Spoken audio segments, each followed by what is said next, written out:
Okay, we have a good group here, so let's get started with the Nokar mantra. Om Namo Arihantanam. Om Namo Sitanam. Om Namo Ayariyanam. Om Namo Vajayanam. Namo Luwe Savasahunam. Eso Panchanamo Karo. Sava Pavapanasano. Mangalalancha Salvesim. Paramam Have Mangalam. Paramam Have Mangalam. Thank you everybody for coming. I know we had a long break. I'm never ever sure why we have that very first class if we're going to take many weeks off after that, but I appreciate you guys coming back. So I think that when one of us needs help, we should always try to help him because nobody else is going to help us. So it's up to us to help ourselves. So this week we're going to be going over how to reduce our time on the phone or in front of a screen.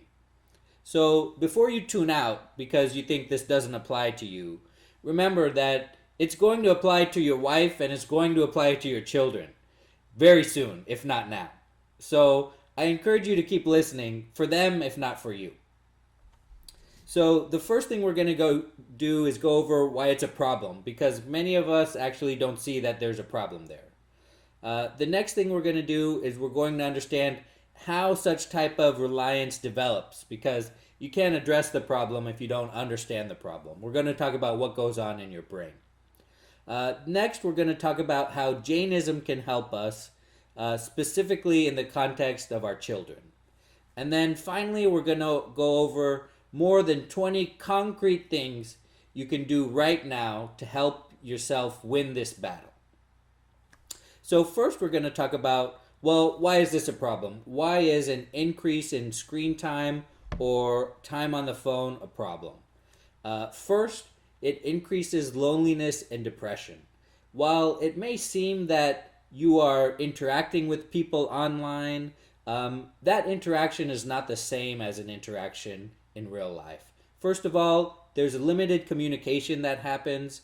As we know, over 75% of communication is nonverbal, so we're losing out on those kind of social cues. And also, that interaction is mediated, right? So if we take Facebook as an example, there's never going to be a dislike button on Facebook. There's only going to be a like button. And so immediately we see that the interaction between people are mediated by the technology. And that's not necessarily something that you want. And that's not necessarily something that helps people connect with each other. The only thing it helps is increased engagement with the technology, because that's what it's designed for. Next, these type of interactions fuel anxiety. Of course, we only see the best that people have to offer. We see a highly manicured representation of someone's life online. We don't see reality. And it's important that we see reality because when we compare ourselves to someone else, which is inevitable, although we should minimize it, we don't want to compare everything, our insides, with someone else's manicured, manufactured reality, right? So that creates anxiety within us. Next, it increases stress. And specifically when you use your smartphone at work and at home. It kind of blurs the distinction between work life and home life. And you deserve to have that distinction there. You deserve time away from work. You deserve time away from work every day. And so if you don't think that you do, if you don't think that you can do that, I give you permission if you need permission. I give you permission to spend 1 hour a day away from your work responsibilities and away from your family responsibilities.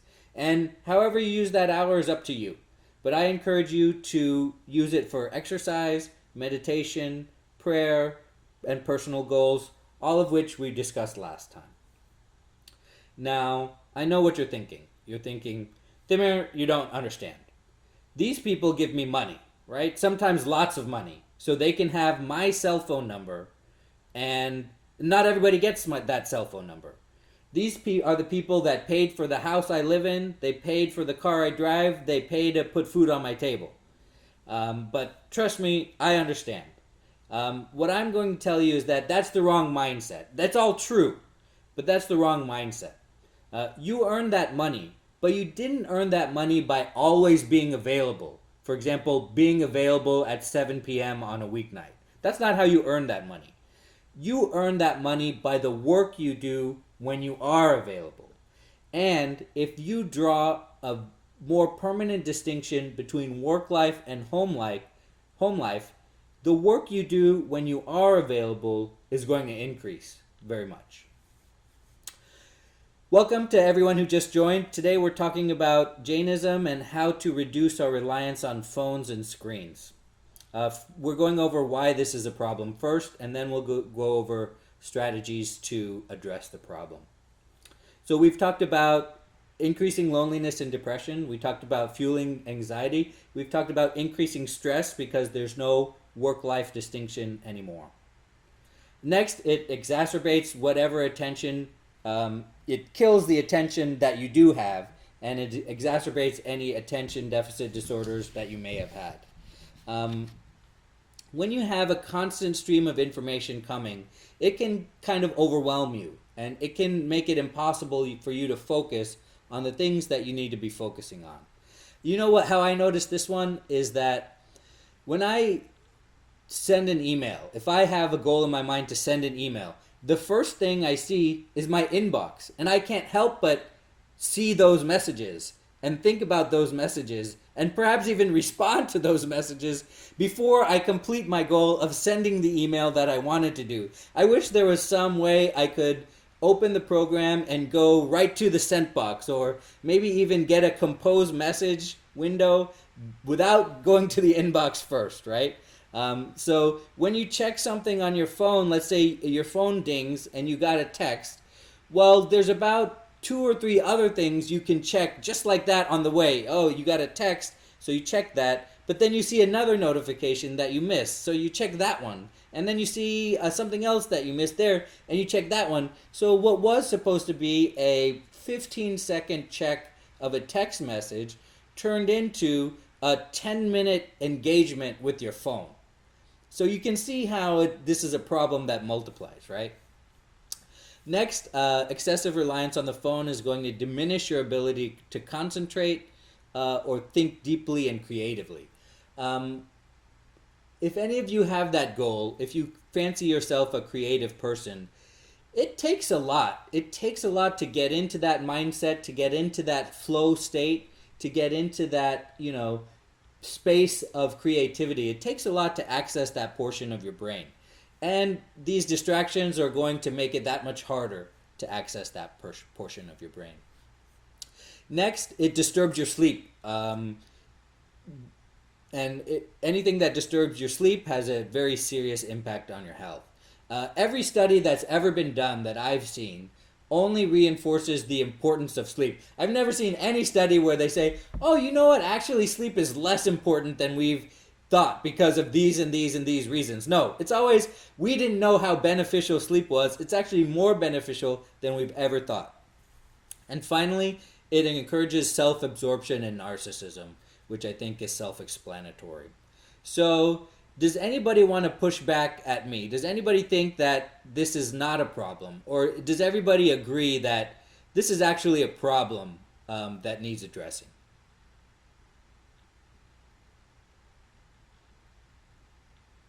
I will go. So I think last time when we met, I mentioned about this as a problem, and I'm glad we're kind of talking about that in detail. I've done an experiment, sort of an experiment that kind of is hopefully becoming lifestyle now. The first thing I checked is how many times I pick up my phone in a day, and I think probably every one of you know how to do it. Is go to settings and find out, and it was 90 plus times. I'm engaging with the phone 90 plus times, right, and in a day. Right. And somehow we have justified this behavior based on knowledge sharing, or oh, it's important that we need to do it. But if I think of a day when we had this phone, and I'm using the phone, right? I mean, we had those rotary phones. and probably 5 times a day we picked up that phone. So obviously 95 to 5, 90 times less I could have touched my phone. Right. How many calls did I get? Probably less than 5. So it was just the curiosity and desire to check WhatsApp or Facebook or LinkedIn, and what anybody is doing, or can I share something, or tweet something. And it has freed up the time. It has, even if you do want to check, just open up your phone and see how many apps do you have it open at any time. Like, and you will see it's going to be multiple unless you are very particular about closing this app. So I am 100% convinced it's use of our time in a way that is not productive. It actually has it's a big distraction, like you said, that because whether we want it or not, our brains are wired in such a way that if somebody is having a grand birthday party for their kids or something, and it's like, okay, something we can do for our kids as well. Well, it's not a Jainism way, right? I mean, that can take us away from what we should be doing and should not be doing. So that's just one example of how it distracts us. And there are a lot of other examples, but I am in complete agreement. It is a distraction. And I have experienced, one last thing I'll say, that I have experienced checking news before I go to sleep. Neutralize that thought. And I justify that sometimes. I watch Full Up Times of India because it's the beginning of the day there, and it just now it could take an hour before you can go to sleep now, just because of that thought of flipping to that website. So Right. I think the more we can do in that front will be better for us as a human being, definitely. Great. So let's try to understand what's going on in the brain to try to help us understand the problem. So the a cell phone addiction functions like a gambling addiction. That is, let's take the example of a slot machine. A slot machine operates on what's called a variable reinforcement schedule. That is, you access the machine, you don't know whether you're going to get a reward. And if a reward comes, you don't know how much it's going to be. So when you access your phone, sometimes you get a reward. The reward is a text, an email, an update, social media post, something like that. And you don't know if you're going to get it every time you access your phone, and you don't know how many times you're going to get it. That's called intermittent reward. And this idea of intermittent reward is very important. Believe it or not, intermittent rewards is how they train animals at the zoo. So usually when they train animals at the zoo, they use food. But what happens is they found out then when they gave a predictable food schedule, such as you do this task, you get 1 item of food. You do this task, you get 1 item of food. You do this task, you get 1 item of food. The animals weren't interested in the tasks anymore because the rewards were too predictable. They became boring. The rewards were just another fact of life. But when they mixed it up to this intermittent reward schedule, you do this task, you get 2 items of food. You do this task, you get nothing. You do this task, you get a whole day's worth of food. Well, now all of a sudden the animal is very interested in doing these tasks. And so Facebook is training us just like the zookeeper trains the animals at the zoo with this intermittent reward schedule. So each of these little rewards, now instead of food, they trigger a dopamine release in the brain.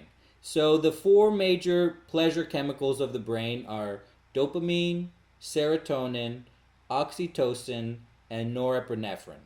And they do different things. And so for our example today, we're going to concentrate on dopamine. That is, when you check your phone, you get a release of dopamine. And here's the thing. While you're checking your phone, before you actually check your phone, that is, during the anticipatory moments of checking your phone, you get twice the release of dopamine that you do when you receive that text. So let's say you start typing in the password on your phone. Let's say you receive 2 units of dopamine. You receive a text, you receive 1 unit of dopamine. That means the anticipation is better than the thing itself. Now that creates a vicious loop of where you like to check your phone, even though nothing may be there. So this is a type of intermittent reward schedule that occurs in the brain. Dopamine is the reason we seek out more food and sex. So it's a very powerful chemical, and it has the ability to alter our behaviors for our entire life. Once you start seeking dopamine, you seek more and more, and it becomes harder and harder to stop because life becomes boring without it. And so here's a good quote from a researcher named Dr. David Greenfield. He said, "One thing my research made clear is that human beings have a deep primitive desire to know everything that's going on around them." So these social media companies have hacked into our desires. And as we know, there's no greater way to change your habits than to hack into one of these deep desires of food, security, sex, safety. And this one has, and social media companies have hacked our desire to know everything that's going around us. It's about control, right? We want control. So our brain evolved under circumstances where somebody half a world away in a different country could have no effect on our life. Okay, let's just pick any country, okay? Let's pick China, okay? The way our brain evolved was somebody in China could have had no effect on our life. So whether we knew about that person or not made no difference. We didn't care about that person. We cared about the people around us. We cared about the food and the animals around us. And we care very intensely about them because they can control our life. We couldn't even communicate with people in China, just as an example. But now we can. Now we know what's going on there. Now we know what's going on in India. We can read the news there. Now we know that that person, people over there, can affect our life. Well, now we're very interested in what they're doing because of control. We're very interested in knowing all the little bits of information that could control our life because we want to take control of our life. So that's an instinct that we grew up with, and that's an instinct that social media exploits. That is this fear of missing out. That's one kind of example, specific example of this overarching topic about control. We have this fear of missing out, so we like to check our phone to see what's going on around us. But the thing we have to realize is there's no way we can receive all the information that is available anymore to us. Once upon a time, we could take in all the information about things that could control us. Now, no longer the case. We cannot take in all the information about the things that can control us. And we have to be okay with that. So questions about how this intermittent reward schedule works and how this addiction develops in our brain.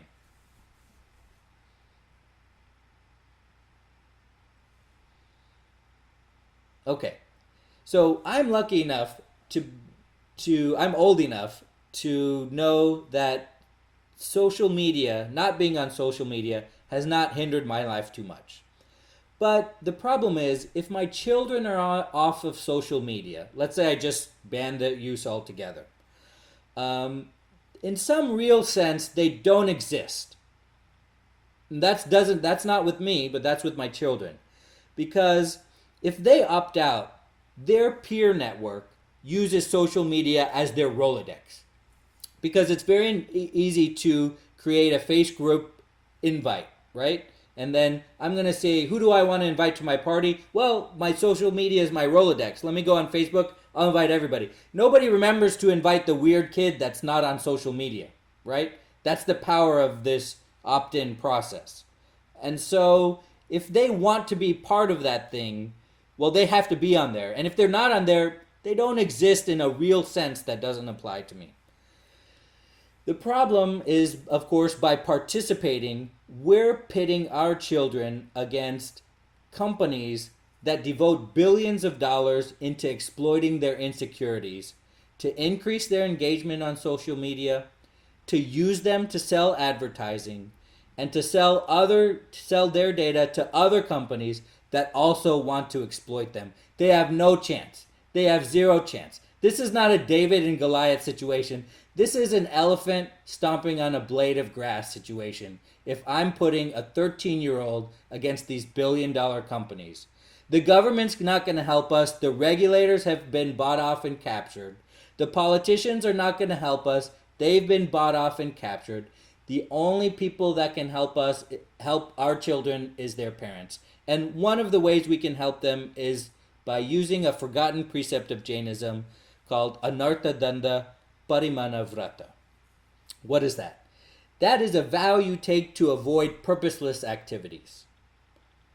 So a lot of young people know that, oh, scrolling on my phone wastes my time, time is the most precious thing at all, of all, and I'm wasting my time scrolling on my phone.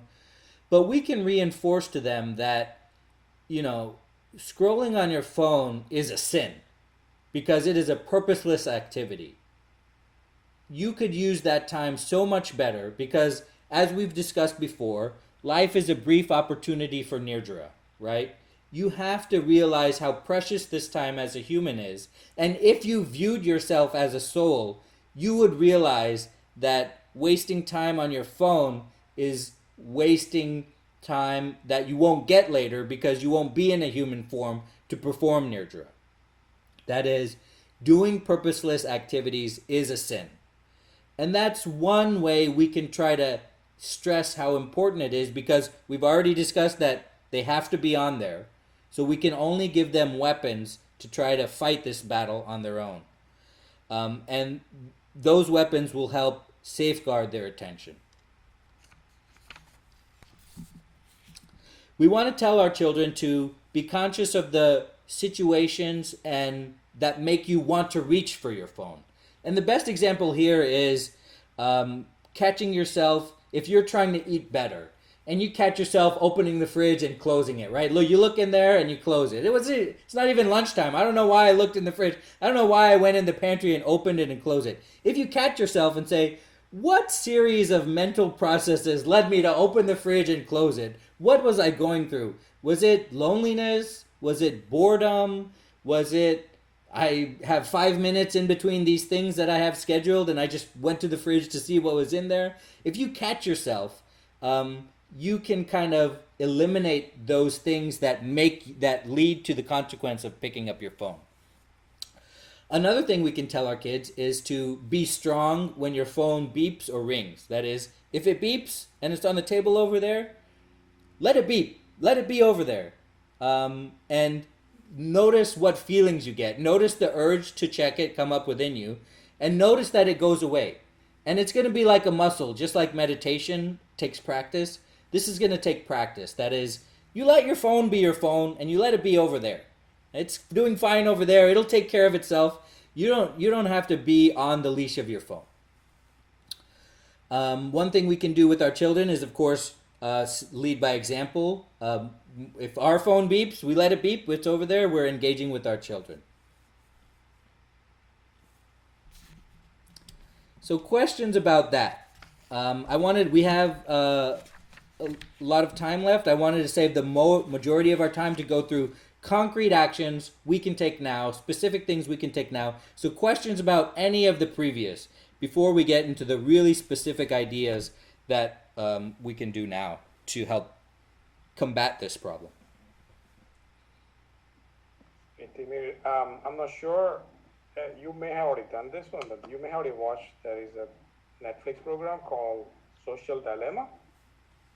Ironically, I watched that last night, and what you have mentioned is to the point, so accurate. And I made sure the kids watched this program with us. It was a little disturbing at times, especially for 11 years old. Right. But it is what you are mentioning, what you are saying is so accurate, and it's actually scary at times.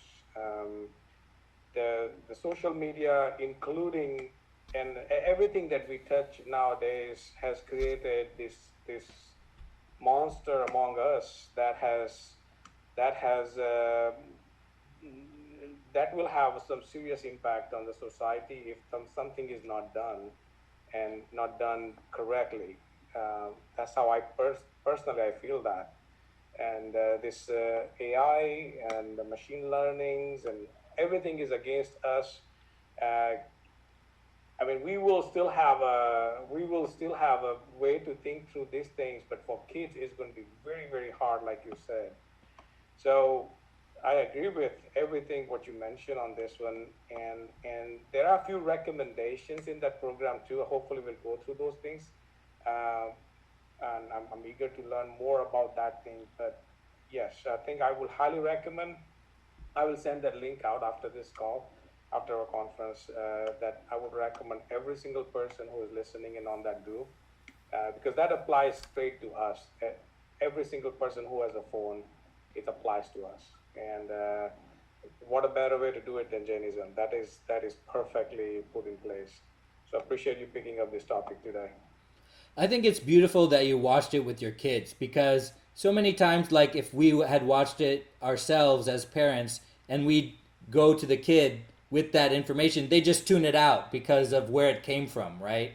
They Correct. just in one ear and out the other. But if it comes from another source, it goes maybe to a different part of their brain and maybe they take it more seriously because we're always telling them things they can't do. And half the time it's things they could have done anyway. Yeah, So, no, you're absolutely right. I think it creates a different mindset once you go through with them. And like I said, for smaller kids, it's still way, way too high for them. But I think once you go through it, once you as an adult start following through it, I think the habits will be developed within the family and which will go a long way.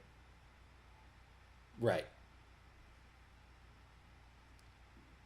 Okay, so let's talk Samir, one about. thing you said is interesting. That it's an addiction, and something in me made me compare to like drugs or other type of addiction, whether it's video game route nowadays. There's actually a therapist, doctor therapist I know that he concentrates on video game addiction and things like that. So obviously the problem, it seems to me, at least in my mind, that this addiction is closer to more people than drugs or video games, or anything else like that. And what was interesting to me that I've heard, pronounced Jain Acharyas talking about sex during the recent pollution. And I didn't get that. I wasn't expecting that, and it was a bit of a surprise for me. And then coming to find out, that has become a big issue now with everybody having technology in their hand. And that's becoming a big problem in India. I'm sure other places as well. But it's getting to a point, like you said, that it can kind of almost to a point, have a major impact on us, and that's is also one of the example of what is happening in the society because of phones and technology. That I think we praise that on technology on the good fronts, which we all I think agree on that. That's why we are here together, even in such environment. But the downside of it is as scary with the social media and other advancement of which I think it's a product of technology. But I'm again, I would love to see this Netflix series and learn from it as well. And I could completely agree that we need to address it. Otherwise, it's going to take over us and our family and society sooner or later. There is one quote in that one, I think I remember, that says that there are only two industries in the world where the clients are called users. One is the software industry, other one is illegal drugs.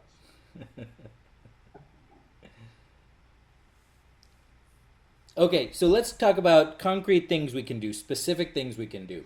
Number one, that is restrict your cell phone use to some areas of the house. That is, don't allow the cell phone in the bedroom. That is, you can use it anywhere, it can go anywhere in your house, but once you enter the bedroom, then keep it on a table right next to the doorway of your bedroom. That is, so You won't decide to have it in a place where you sleep, so it will help with your sleep. You won't decide, and you can have an escape from your phone. If you feel like, oh, things are building up, then you put it on the table and you enter your bedroom, and you will feel a difference. You will physically feel a difference. You'll physically feel some kind of burden lifted from you, believe it or not.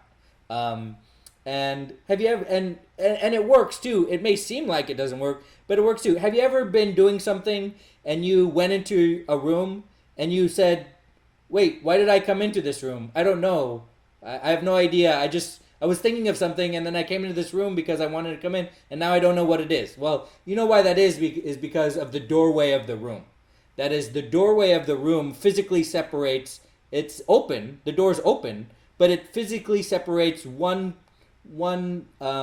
environment from another environment. So if you train yourself to do this, to leave your phone outside of the bedroom, you will physically feel a difference in that same way when you come into the bedroom. Next, don't use your phone as an alarm.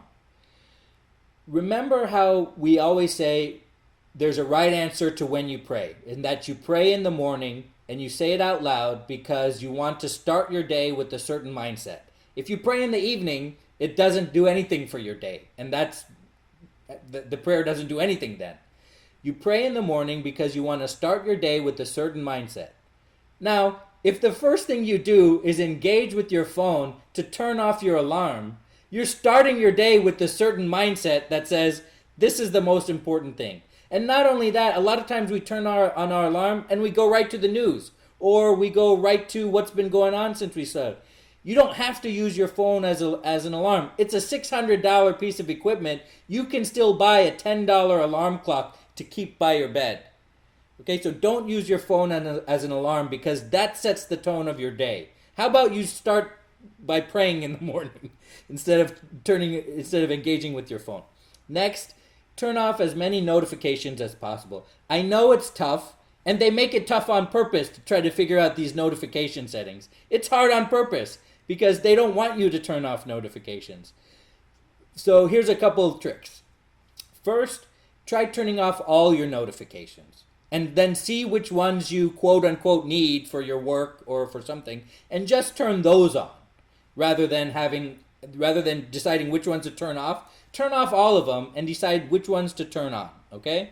Next is figure out on your phone what the difference between a sound is and a vibration and a beep. There's different kinds of notifications, and make sure you use them for different things. And next is figure out what silent is. That is, a lot of young kids do this. So we could definitely learn from young people that silent is not vibrate, because you can still hear a vibrate if your phone is on a table. Silent is just that. It's silent. There's no vibration and there's no sound. Well, why do young people keep their phones on silent? And I mean everything is silent. The phone ringing is silent. The texts are silent. The notification from apps are silent. Why do they keep it on silent? Because they know they're going to be accessing their phone like 10 times a day, if not more, right? They already know that. In 5 minutes, they're going to look at their phone. So they don't need to know if there's a call because they're going to look at their phone and they're going to see a call. They don't need to know if they received a text because they're going to look at their phone and they will see the text. They don't need to know if they received a notification from an app because in 10 minutes, they're going to look at their phone. So for these 10 minutes, they can, concentrate on whatever it is they're doing. So use the silent feature on your phone. Next, don't use any screen 1 hour before bed because it changes your circadian rhythms. And this is one thing that I do. I use a blue light filter. And now I just use a blue light filter all day. And it eliminates all the blue light and it gives a kind of yellow tint. It may look ugly to you at first, but you get used to it. And then once you realize that your eye strain has been reduced, you'll never go back. Install software or apps that monitor how much screen time or smartphone time you use. So if you put it in numbers, here's the first thing that people say when you're trying to lose weight, is that write everything you eat down. Just write it down. We're not talking about counting calories yet. We're not talking about reducing your diet yet. Just write it down. And people are so surprised when they have to write down everything that they eat. People are so surprised when they look at it at the end of the day. They're saying, how could I have eaten all this in one day? You know? So if you have the data available, as Mihir mentioned, about how many times you pick up your phone, you might be surprised. You might be very surprised. Okay, so the internet is the world's largest slot machine, and the smartphone is the world's smallest slot machine. So remember that. Remember we talked about intermittent rewards. Next, consider using the color settings on your phone to turn your phone into black and white. You're not going to be losing any notifications. You're not going to be losing any information. What you will be losing is the colorful wonderland that your phone is, that you like to engage in, that you like to become a part of, that world where you like to access. It looks boring, and hence you hopefully won't want to access it anymore if it's all black and white. Create a list of things that you and your child can do that doesn't involve a screen. That's great. I like that one. I like this next one too. Learn to tolerate boredom. So we used to be bored. Does anybody remember that feeling anymore? I don't have enough time to be bored anymore. But when I was a kid, I remembered I was always bored. And learn how to cope with boredom. Learn to be bored. In fact, if you learn how to meditate, you'll never be bored again. Because you will always be monitoring your thoughts and you'll be like, why did I just think of that? What series of thoughts led me to think of that thought?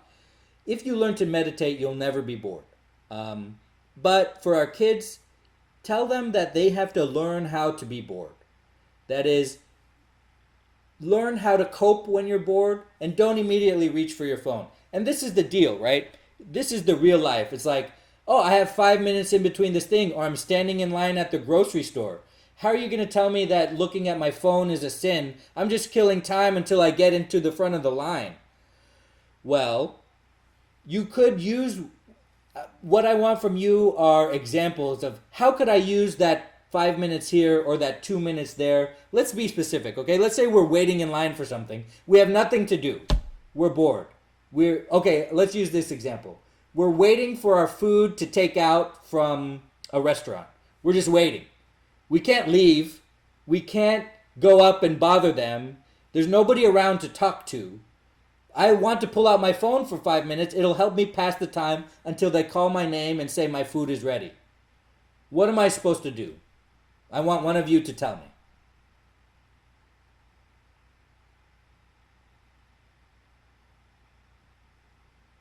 Keep a book in the car. Read a book.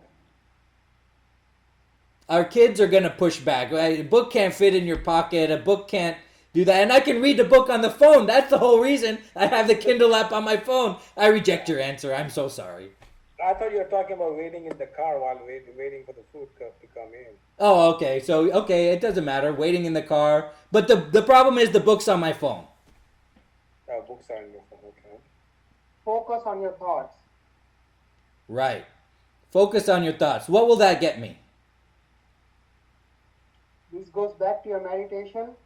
You're more mindful. You are aware of your surroundings. Exactly.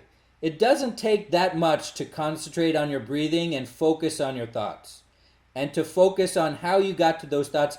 A 5-minute meditation exercise can do wonders for your whole day. If you did 5 minutes of meditation a day, you could change your life. And you have 5 minutes at the restaurant. And it's not like you won't hear that person when they call your name. You're not that great a meditator yet that you won't hear them when they call your name. Right, so focus on your thoughts. So here's the problem. My thoughts are boring, and I get bored. And this is what my kids will say. When I tell my kids, listen, there's like this thing in your mind that's like a television, and you can change it to any channel you want. And you can think about whatever you want to think about. You can think about the TV show that you like. You know what they tell me? They say, Dad, my TV's broken. The TV in my mind is broken. They're creative. I say, repair the TV in your mind. I don't know how to repair the TV. I'm not a repairman. I think that's very interesting. I mean, there was an instance. I mean, to kind of expand on your example, uh, I had that instance. I was at the car shop getting my inspection done with kids, and it was like the next question is, what do we do? When we get there, they're checking your car. You might be there 15, 20, 30 minutes. What do we do? And you look around, and then you know there are no kids nowadays, but even if there are, let's assume there was a kids now, like other than mine were with me, but like, okay, either they are on phone or they are on a technology. I mean, they're usually on phone. Even the adults, they're on phone. And as a parent, I think I tend to, even when I drive or things like that, tend to tell them, oh, look outside. There's so much to look and think about. But what do we do when we have a 5 minute break? You're absolutely right. It's just get on that phone, because maybe in that 15, 20 minutes you drove, there is a message. So I feel sometimes it's a hypocritic behavior when we do something and we ask our kids to do something else.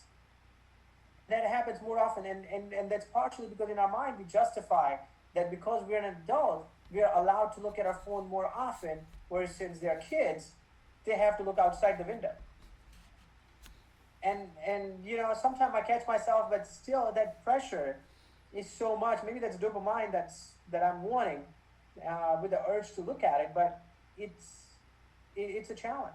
I don't know how to solve it, but and the kids come up with the creative answers with a lot of different things, because you're like, oh, you do it all the time, and that's not a creative, but sometimes it feels like, oh yeah, you're right, and it comes out a different way, but it's a true problem.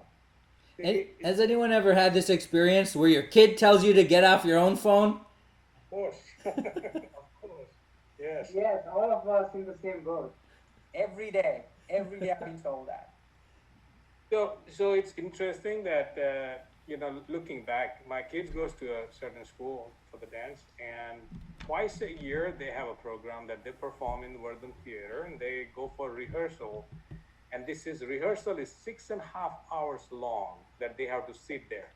No food, no drink unless you have some allergies, and no technology is allowed. And their performance itself is less than 10 minutes in like three, four different shows, right? So I always wonder and tell them, like, how do you kill that 6.5 hours over there with your performance being only 10 minutes? Yes, you do change this and that, 30 minutes max, 6 hours. How do you do it without, you cannot interact with this COVID, you cannot interact with anybody, you cannot do. So every single kid either have an activity or they just talk. They just talk out, come up with the stories, talk about their lives, talk about something, and they kill 5 to 6 hours.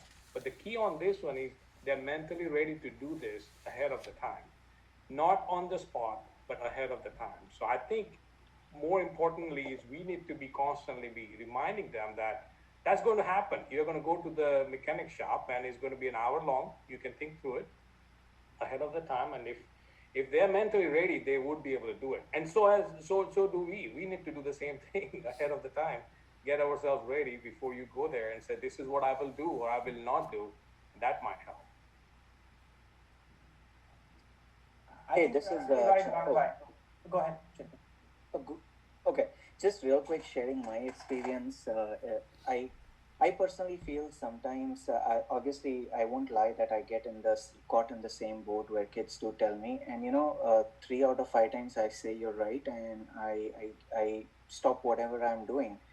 But a couple of other times the expectation is set in terms of that, hey, it's something, it's not like work related, but something that I'm looking for that is apt to the situation that I have to, and it won't be long. It's unless you're like on the phone for hours long. And then the kids do understand that during work time, like you have to look at the phone, you're looking or researching something, versus playing a game and getting addicted to that game aspect. So, I mean, and I've showed my phone to the kids. I don't have a single game at all. It's mostly all utility apps, and obviously, I do agree to them that yeah, I cannot be always like doing some utility related stuff or things like for planning and whatnot. So at our place, the expectation is during the evenings, yeah, you reward yourself by that 5 or 10 minutes for every hour. and then after certain time, or like, either at the dinner table or whatever, absolutely no use of phone. That's great. That brings up another point. We talked about restricting the phone use from geography, from your bedroom. But restricting a time is also very successful for most people. No phones during dinner time, no phones during important times, and then using it as a reward for, okay, we got through that. Now we can set aside 5 minutes for this time to do these things, to check our messages. And that way we make it a healthy kind of interaction.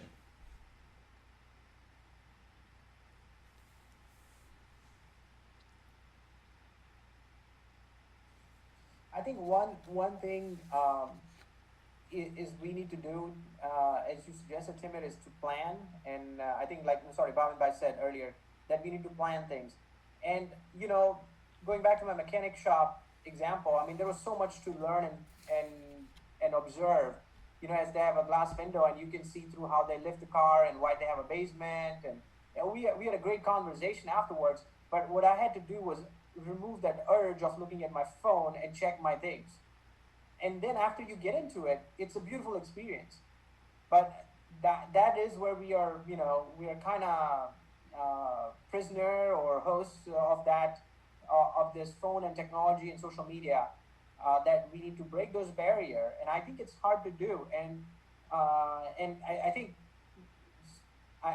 with the help of Jainism and meditation focus, I think we can do it. It's hard, but I think we can do it, and engage in more productive activity rather than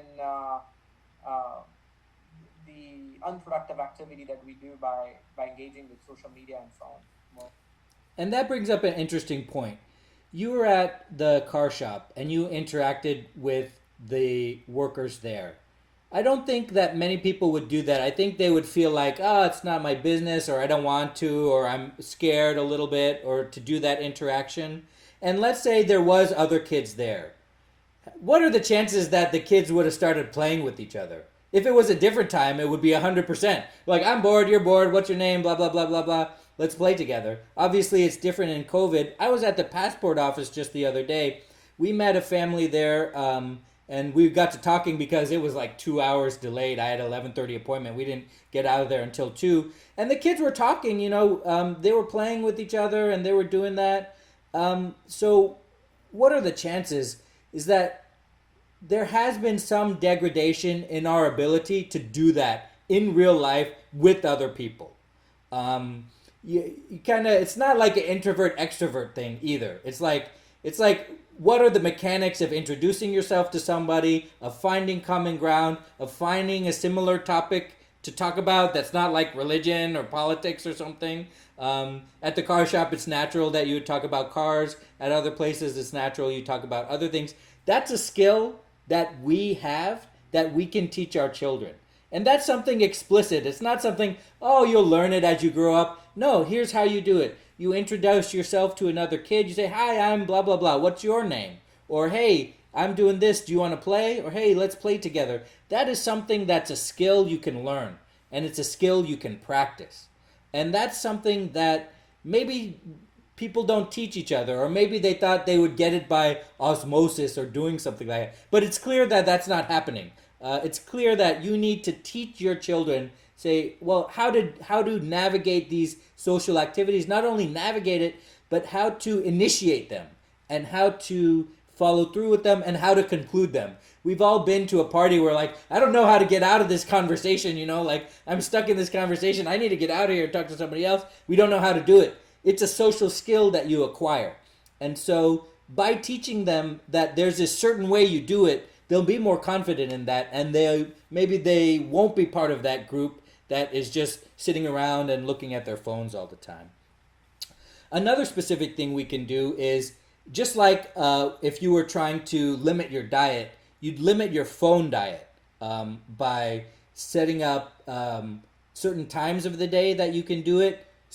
Just like you'd set certain things you can eat and not eat, you'd set, like, you don't want to eat the things that are unhealthy for you. Well, guess what? Facebook is unhealthy for you. You don't want to consume that. I'm going to consume this instead. I'm going to start consuming healthier apps instead of unhealthier apps. That is, I'm going to switch the time. Maybe I don't reduce the time on the phone. Maybe that comes later. Maybe the stepping stone to getting there is switching from unhealthy apps to healthy apps. So I think the parallels in trying to lose weight are very obvious here. And another parallel is a detox, right? A lot of times what we need is just to get rid of it completely, get rid of a new environment. If you're open to trying it, put the phone away for 2 days. See what your kids think. Maybe for a weekend, maybe one Saturday and Sunday. Try it as a family. Put it in the box and see what's going on. See how you feel. See if you have to play games with each other. Talk to each other about how you're feeling. Do a kind of a digital detox. And then maybe they'll be open to more lessons about how they're in control and about how they can control the use of the phone rather than it seeming the other way around. But Timur, isn't that one thing that I'm struggling with, and more so with working from home, that if you don't answer something immediately, then it's considered that you are not attentive, or you're perceived as that, or at least my perception is that now expectation is now people can even see whether it's a text message or email when you have seen it, and you are expected to respond it right away. It's that urge that if I respond to somebody a day later, I have to say sorry first because I didn't respond it soon enough. As a society, that expectation is out there, whether it's an email, text messages, and that's the way out. They say, okay, yeah, I have to check my emails, answer my emails because it's important. But why as a society we're getting there? And even if it's not now with working from home, it's the weekends, nights is not an issue. You have to be able to respond anytime because now you have the resources available. Am I the only one who feels that way?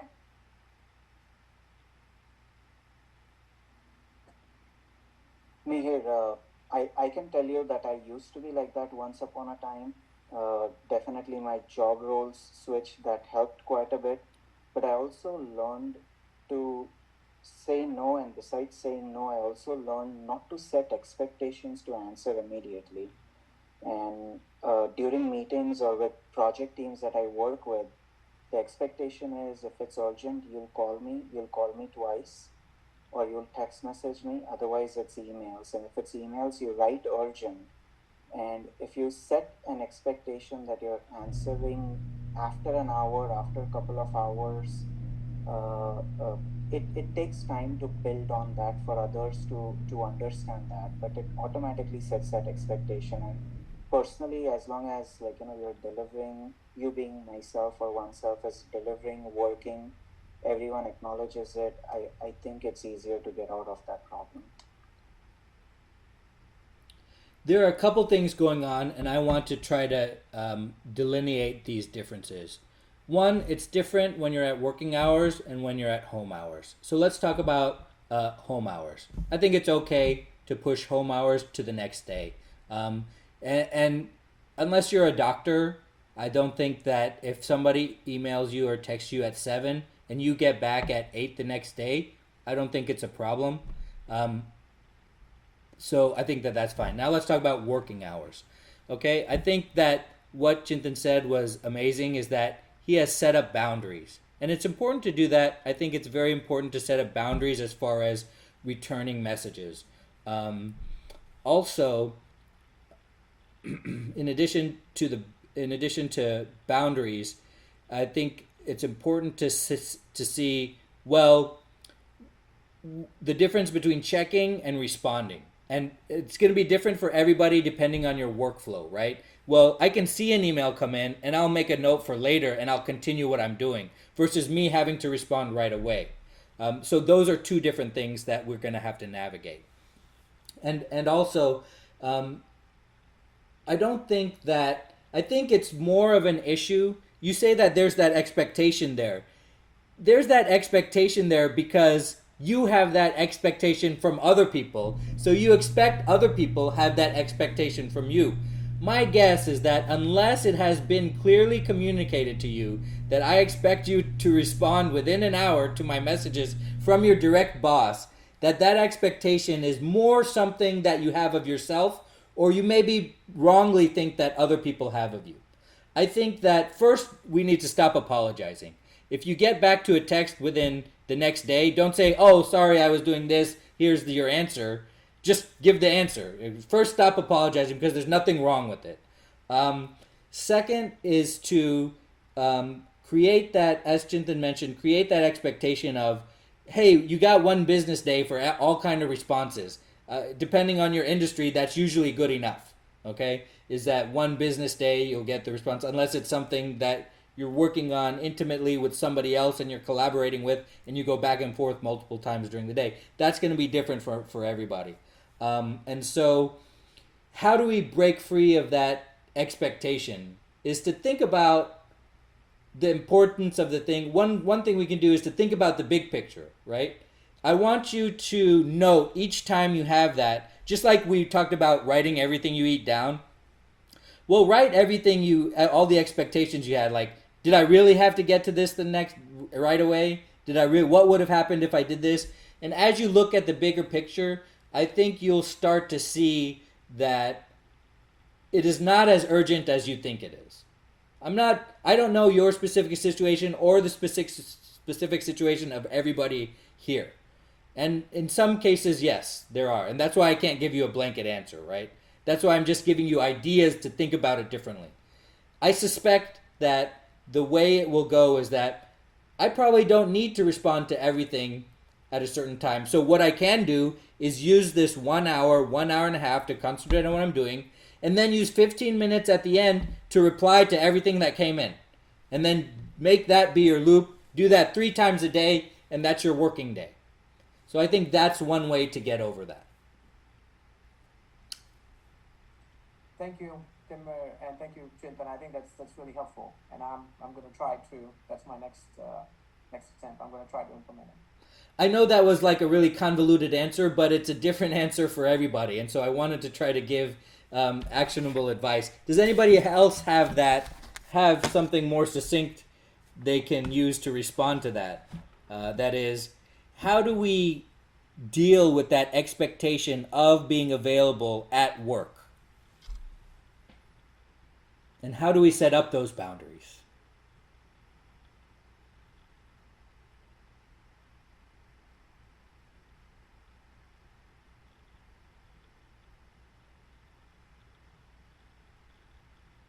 I guess the only way to set up boundaries is to set them up and enforce them, right? The only way to do the thing is to do the thing. And I think that happens a lot. That happens quite a bit.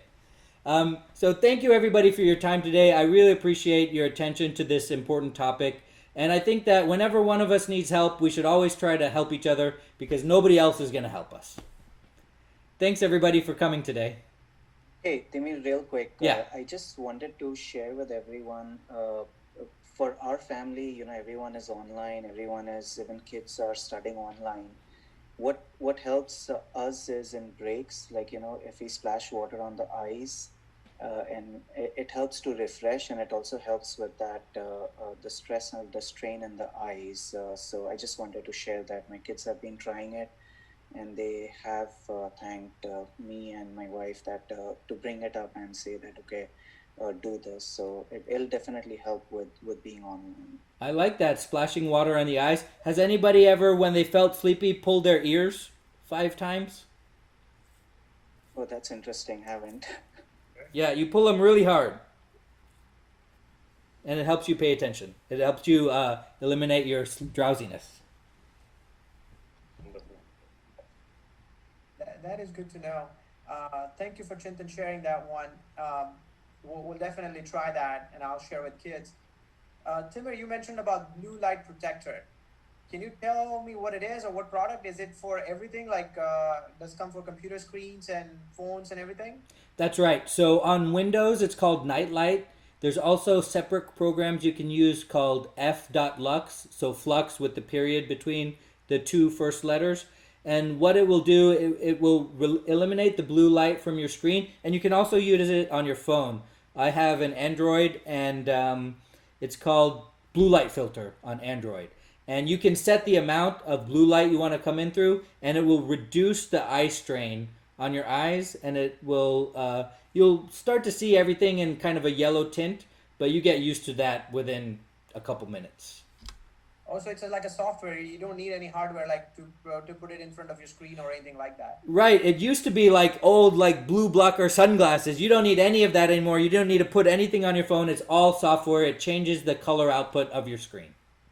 Oh, okay. Well, it's going to be my next task to figure it out on the computer, because I'm spending a lot of time on computer.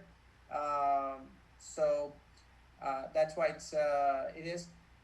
One quick note, and there's a personal interest in this as well, but I have started my MBA, and Congratulations. thank you. One of my class is accepting real world problem or issues, including nonprofit.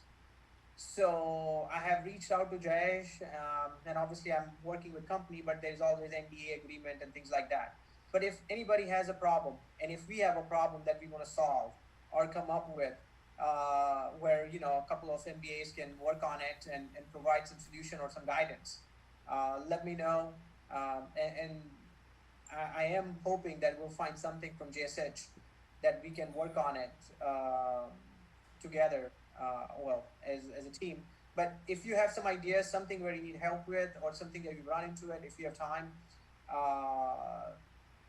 that some other input can help, please let me know. Sure thing. And write up a little blurb about it and use our dad's class WhatsApp group and let everybody know. Okay, I'll do that. Thank you, everybody. Thank you. Thank you. Thank you. Thank you.